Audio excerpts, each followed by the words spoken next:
नमस्ते। हमारे चैनल में आपका एक बार फिर से स्वागत है।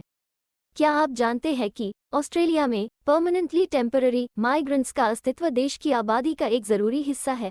लेबर पार्टी को यह सुनिश्चित करना चाहिए कि वे इस ग्रुप को एक बार फिर विफल न करें और आने वाली माइग्रेशन सुधारों में उनके अधिकारों की सुरक्षा को भी प्राथमिकता दें।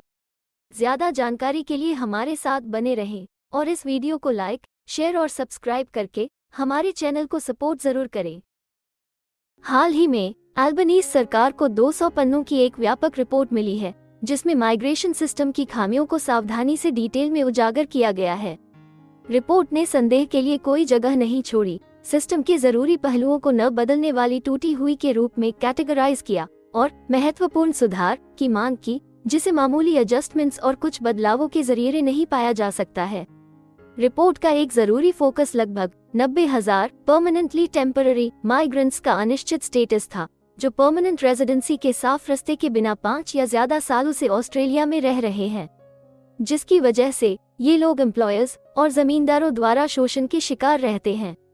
रिपोर्ट ने बहुत सी इंडस्ट्रीज में टेम्पररी माइग्रेंट वर्कर्स को प्रभावित करने वाली मजदूरी चोरी के व्यापक उदाहरणों का खुलासा किया है। ये लाभ देने वाले इंटरनेशनल एजुकेशन सेक्टर पर भी प्रकाश डालता है, जो इंटरनेशनल स्टूडेंट्स से सालाना $4 बिलियन जमा करता है, जिसकी वजह से अक्सर वे उधार के बोझ तले दब जाते हैं। हालांकि जैसा कि अल्बनीज़ सरकार एक बार में एक अपॉर्चुनिटी के रूप में डिस्क्राइब किए गए माइग्रेशन प्रोग्राम की इस एक्सटेंसिव परीक्षा का जवाब देने के लिए तैयार करती है, वीजा घोटालों, मानव तस्करी के नेटवर्क और सिस्टम में एजेंट और एप्लीकेंट्स दोनों से हेरफेर के बारे में रिपोर्टें सामने आती हैं। इन रिपोर्टों का मतलब ये प्रतीत होता है कि टेम्पररी माइग्रेंट्स खुद की व्यवस्था के दबाव के लिए जिम्मेदार हैं, जो इतिहास को दोहराने की भावना पैदा करते हैं। 2010 में गिलार्ड लेबर सरकार के दौरान बेईमान एजुकेशनल इंस्टीट्यूशंस और धोखाधड़ी एजेंट्स पर नकेल कसने के इरादे से इंटरनेशनल एजुकेशन और स्किल्ड माइग्रेशन में बहुत दूर के सुधार लागू किए गए थे। दुर्भाग्य से उन छात्रों के इम्प्लीकेशंस पर बहुत कम विचार किया गया था, जिन्हें पब्लिक डिस्कोर्स में अक्सर एसोसिएशन की वजह से मुश्किल माना जाता था। इसके नतीजे में कई वोकेशनल एजुकेशन कॉलेजेस को बंद कर दिया गया था, जिससे स्टूडेंट्स को आंशिक रूप से भुगतान किए गए कोर्स की फीस से काफी फाइनेंशियल नुकसान हुआ। धोखाधड़ी से संबंधित कठोर वीजा रिक्वायरमेंट्स को पेश किया गया था। वीजा होल्डर्स को उनके माइग्रेशन एजेंट्स के काम के लिए जवाबदेह ठहराया गया, जिसकी वजह से बड़े पैमाने पर वीजा रिफ्यूज किए गए थे और लोगों को 3 साल के लिए बीच मझधार में छोड़ दिया गया, जो आगे के वीजा के लिए अप्लाई करने में असमर्थ थे। सबसे जरूरी रूप से ऑस्ट्रेलिया के स्किल्ड माइग्रेशन प्रोग्राम की रिस्ट्रक्चरिंग, जिसका उद्देश्य कथित रूप से अयोग्य अंतर्राष्ट्रीय छात्रों की स्क्रीनिंग करना था, ने दसियों हजार पुराने छात्रों को मुख्य रूप से भारत और चीन से अनिश्चितता की स्थिति में छोड़ दिया था। एक दशक बाद ये पिछले स्टूडेंट्स अब परमानेंटली टेम्पररी कैटेगरी के रैंक का गठन करते हैं और ऐसे लोग जो सालों से ऑस्ट्रेलियन सोसाइटी का जरूरी हिस्सा रहे हैं, जीवन का निर्माण करते हैं, परिवारों का पालन पोषण करते हैं और कम्युनिटी में योगदान करते हैं, फिर भी परमानेंट रेजिडेंसी एक सुरक्षित अधिकार की कमी है। फिलहाल जैसा कि ऑस्ट्रेलिया इंटरनेशनल स्टूडेंट्स की वापसी में वृद्धि का अनुभव कर रहा है, अपराधीकरण की विशेषता वाला एक डिस्कोर्स टेम्पररी माइग्रेंट्स को उनकी कमजोर और खर्चीली स्थिति के बारे में रिमाइंडर के रूप में काम करता है। ये डिस्कोर्स इस धारणा को साफ करता है कि लेबर फोर्स और इकोनॉमी में उनके सब्सटैंशियल योगदान के बावजूद उन्हें हमेशा शक के साथ माना जाता है, क्योंकि वे ऑस्ट्रेलिया के प्रशंसनीय माइग्रेशन प्रोग्राम की अखंडता को कम करने का इरादा रखते हैं।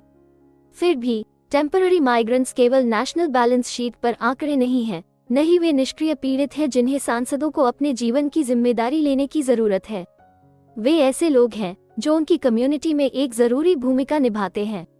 कोविड-19 महामारी को उनके महत्व के बारे में किसी भी संदेह को दूर करना चाहिए था। टेम्पररी माइग्रेंट्स के लेबर के बिना उनके पास ताज़ा उपज, ऑपरेशनल सुपरमार्केट्स या यहाँ तक कि फंक्शनल पब्लिक ट्रांसपोर्टेशन तक की भी पहुँच नहीं होती है। अगर अल्बनीज़ सरकार असल में माइग्रेंट वर्कर्स के शोषण का मुकाबला करने के लिए कमिटेड है, तो उसे उन सिचुएशंस को खत्म करना होगा जो माइग्रेशन सिस्टम के अंदर इस तरह के शोषण की सुविधा देती है।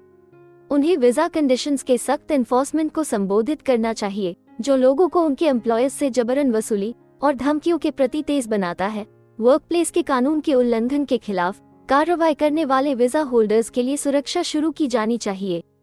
हमें उम्मीद है कि हिंदी भाषा में इमिग्रेशन से जुड़ी ज़रूरी और सही जानकारी पहुंचाने की हमारी कोशिश आपको पसंद आ रही होगी। कृपया कमेंट में अपने सजेशंस और फीडबैक्स ज़रूर दें और हमें सपोर्ट करने के लिए हमारे चैनल को लाइक, शेयर और सब्सक्राइब ज़रूर करें।